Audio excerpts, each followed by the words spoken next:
Let's get right into it. Number 8. Clinking Glasses. You're at a wedding. The best man is giving a slightly too long speech, and finally, he raises his glass and shouts, "To the happy couple!" All around you, a symphony of chinking crystal erupts.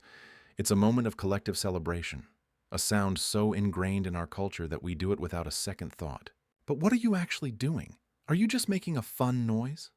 Or are you participating in an ancient and deeply paranoid ritual to avoid being murdered? You guessed it, it's the murder one. One of the most popular theories behind the toast clink dates back to a time when social gatherings were less about the open bar and more about strategic poisoning. If you suspected your drinking buddy might be slipping a little something extra into your goblet, the custom was to slam your mugs together with enough force that the drinks would slosh from one cup into the other. It was a medieval version of, "I'll have what you're having," but with the added threat of mutually assured destruction. If my drink is poisoned, so is yours now, you backstabbing social climber. It's like an ancient form of two-factor authentication for your beverage. If that's not dramatic enough for you, there's another theory. You're exorcising your drink. For centuries, loud noises like bells were thought to scare away evil spirits. Demons apparently hate a racket. So, when you're gathered with your friends, your celebratory beverages are prime real estate for malevolent entities looking to possess your mortal coil via your Pinot Noir. The clink of the glasses was meant to function as a tiny personal bell, driving away any lurking demons before you took your first sip. So, next time you toast, remember you're either performing a medieval poison check or banishing the devil from your Chardonnay. Cheers. Number 7. Breaking a wishbone. Picture a holiday dinner. The main course has been demolished, the plates are cleared, and a strange, skeletal artifact is presented. The wishbone. Two people hook their pinky fingers around the delicate arms of a dried bird clavicle and pull, each desperately hoping to win the larger piece and the single, cosmically approved wish that comes with it. It's a bizarre tradition we accept without question. But you're not just playing a game. You're reenacting a ritual that began with ancient fortune-telling poultry. This all started with the Etruscans, an ancient Italian civilization that was really into divining the future from the anatomy of birds. They believed geese and chickens were oracles, and their collarbones, the furcula, were especially sacred. After sacrificing a bird, they would lay its wishbone out in the sun to dry. People would then come and stroke the bone while making a wish, hoping to absorb some of its magical, future-telling properties. It was less of a contest and more of a gentle petting zoo for bird skeletons. Then the Romans came along, saw what the Etruscans were doing, and thought, "Hey, we want some of that bird bone magic." The problem was there wasn't always enough oracle poultry to go around. A scarcity of sacred clavicles led to a new system. Two people who wanted to make a wish would have to share. They would grab onto the bone and pull, and whoever got the bigger piece was deemed the luckier one. This Roman adaptation is what eventually traveled across Europe and ended up on your dinner table. So the next time you're wrestling with a relative over a greasy bone, just know you're participating in a 2,500-year-old tradition born from a resource scarcity problem in the Roman Empire. No pressure. Number 6. Spilling salt. There's a reason the word salary comes from the Latin word for salt, sal. Salt used to be incredibly valuable, a preservative, a flavor enhancer, and a form of currency. So it makes sense that spilling it would be considered a major screw-up. It was like dropping a $20 bill into a puddle. But the superstition that it's actively bad luck goes deeper than just simple economics. It's a story of betrayal, demons, and spiritual self-defense. The most famous visual for this superstition comes from Leonardo da Vinci's masterpiece, The Last Supper. If you zoom in on the painting, right in front of a nervous-looking Judas Iscariot, you'll see a small, knocked-over salt cellar. This artistic choice forever linked spilled salt with deceit and betrayal. From then on, spilling salt wasn't just clumsy. It was a dark omen, a sign that something terrible was afoot. But okay, so you've spilled the salt. Now what?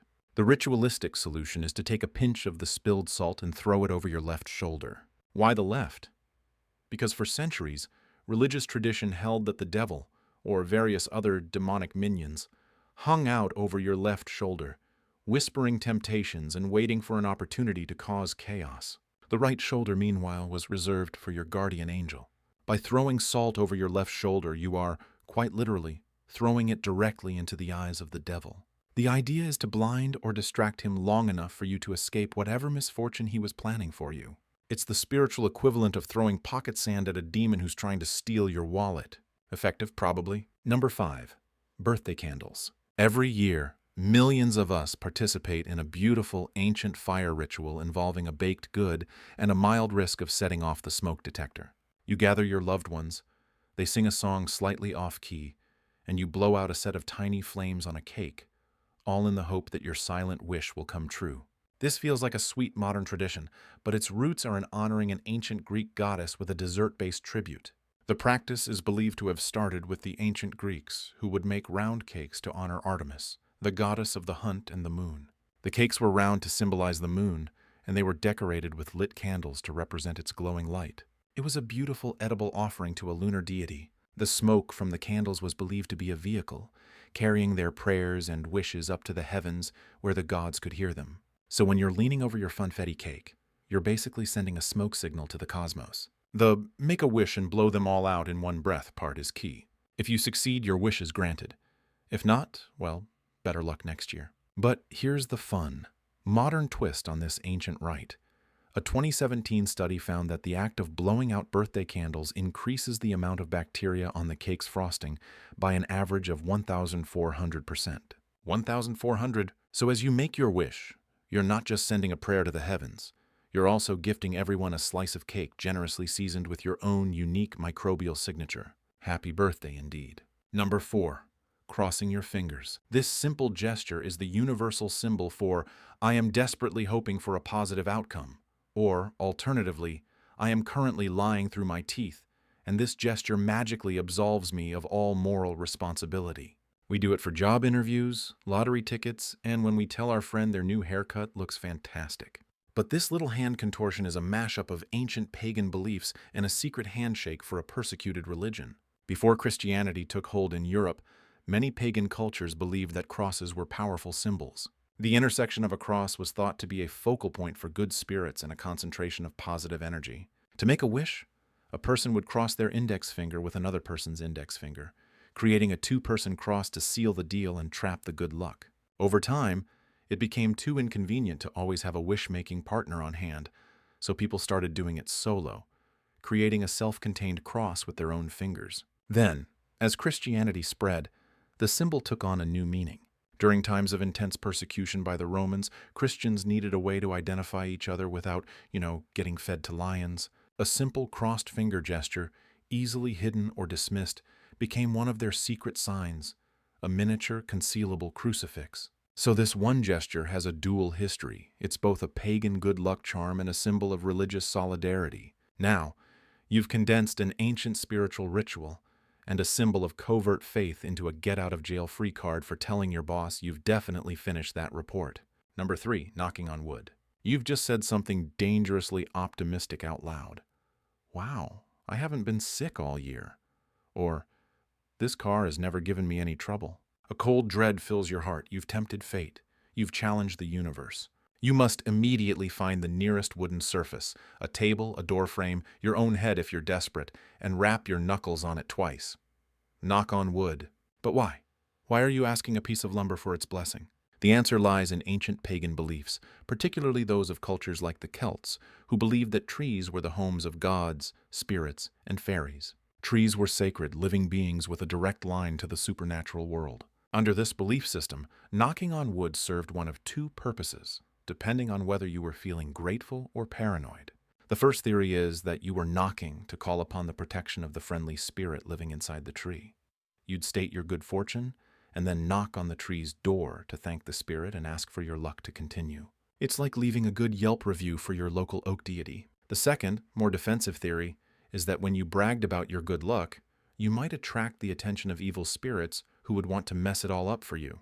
The knocking sound would either scare them away or prevent them from hearing your boast in the first place. So are you politely asking a tree fairy for a favor, or are you banging on the wall to shut up your demonic neighbors?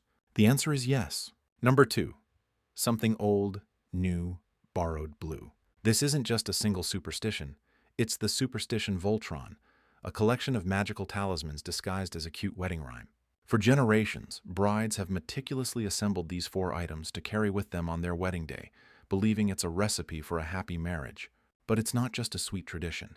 It's a powerful cocktail of folk magic designed to ensure fertility, ward off evil curses, and essentially hack the future. Let's break down the spell. Something old is about continuity, connecting the bride to her family and her past, ensuring that the family line continues. Something new represents the couple's future, a symbol of hope and prosperity in their new life together. Simple enough. But then it gets weird. Something borrowed is the most critical piece of magical thinking here. The bride was supposed to borrow an item, usually underwear, from a woman who was already happily married and had children. The belief was that by wearing the item, the bride could borrow that woman's good fortune, and more specifically, her fertility. It's a literal attempt at luck contagion. And something blue? This dates back to ancient Rome, where blue was a color that represented fidelity, love, and purity. More importantly, it was thought to be a powerful color to ward off the evil eye, a malevolent glare from a jealous onlooker that could cause impotence, infertility, or general misfortune. The bride's blue garter was essentially an anti-curse shield for her nether regions. It's not just a cute poem. It's a magical checklist for warding off curses, borrowing someone else's reproductive success, and tricking evil spirits at the most expensive party you'll ever throw. Number 1. Saying bless you. Achoo! It's one of the most violent, involuntary actions your body performs. A sudden, convulsive explosion of air from your lungs. And almost instantly, without fail, anyone within earshot will respond with a reflexive, bless you. It doesn't matter if you're a devout believer or a staunch atheist. The phrase is so deeply embedded in our social programming that it feels rude not to say it. But this automatic nicety is the result of two of humanity's oldest and most potent fears, soul-stealing demons and a deadly plague. The first theory dates back to ancient times, when people believed that your soul was made of air and resided in your head. A sneeze, therefore, was a dangerous moment where you could accidentally expel your soul out of your body. If you weren't careful, a wandering demon or evil spirit could snatch it up before you could get it back in. Saying God bless you was a spiritual emergency measure, a shield to protect the sneezer's vulnerable, temporarily airborne soul and shove it back into their body before it was lost forever.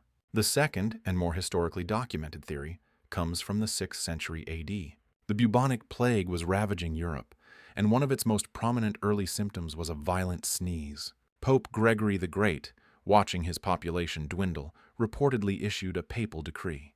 Anyone who sneezed must be immediately blessed with the prayer God bless you, in the hope that it would be enough to protect them from the impending, almost certain death. It was a public health measure born of pure desperation. So the next time someone sneezes, just remember you're participating in a centuries-old tradition, rooted in either soul theft prevention or panicked plague protocol. Either way, maybe also offer them a tissue. That's all for today. I'll be making similar videos in the future. Subscribe to see them.